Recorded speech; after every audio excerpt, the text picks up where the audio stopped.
प्रेरणास्पद कथा YouTube channel पर मैं धनंजय जैन आप सभी का हार्दिक स्वागत करता हूं। दोस्तों, उज्जैनी नगरी के अंदर महाराज भर्तृहरि उद्भट विद्वान थे। अनेक विद्याओं के जानकार, अनेक कलाओं के सागर, उद्भट कवि, आशु कवि भी कह सकते हैं, हाथों हाथ कविताओं की रचना कर देते थे। उन्होंने श्रृंगार शतकम की रचना की, उसके पश्चात नीति शतकम की रचना की और अंत में वैराग्य शतकम की भी रचना की।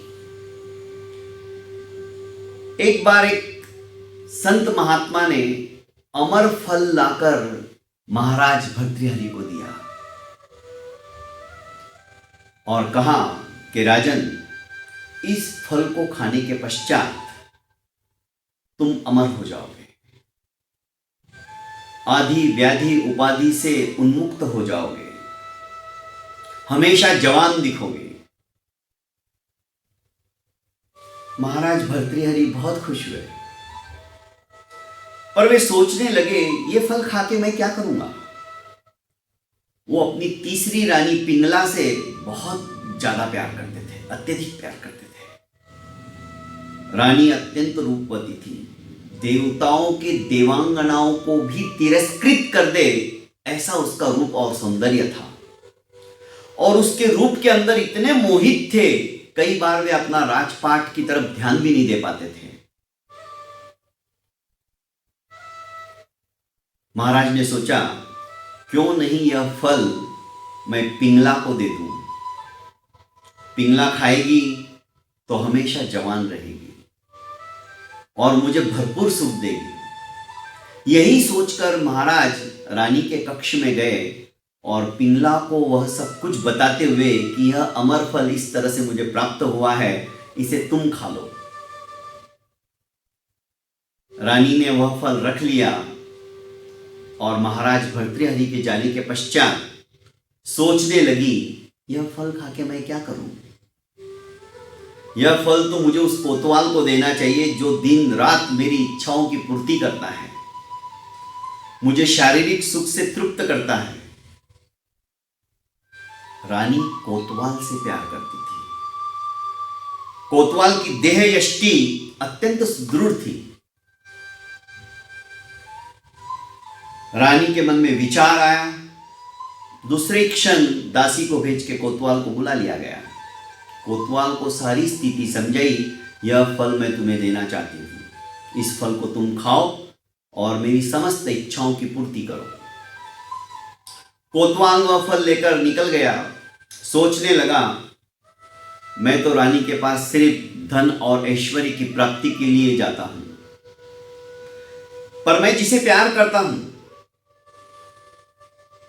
नगर की वेश्या, अद्वितीय सुंदरी, क्यों नहीं यह फल मैं उसे दे दूं ताकि वह आजन्म मुझे सुख दे सके। कैसी विचित्र दशा है दोस्तों।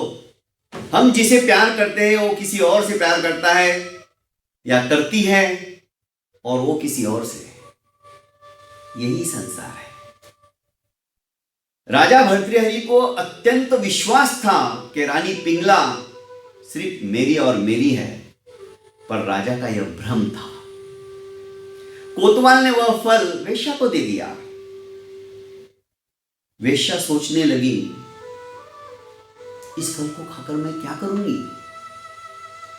नरक जैसा जीवन मैं व्यतीत कर रही हूं, सैकड़ों लोग मेरे पास आकर चले गए, पता नहीं यह पाप मैं कहां भोग पाऊंगी। नरक में भी शायद मुझे जगह नहीं मिलेगी, इतने मेरे कुकर्म हैं। और ये फल खाने के पश्चात ताउम्र ऐसा ही गंदा काम मुझे करना पड़ेगा। नहीं, अब बहुत हो गया, अब मैं ऐसी जिंदगी नहीं जी सकती। उसका मन उसे धिक्कार रहा था। उसने सोचा, क्यों नहीं हमारे महाराज राजा भर्तृहरि को यह फल दे दूं।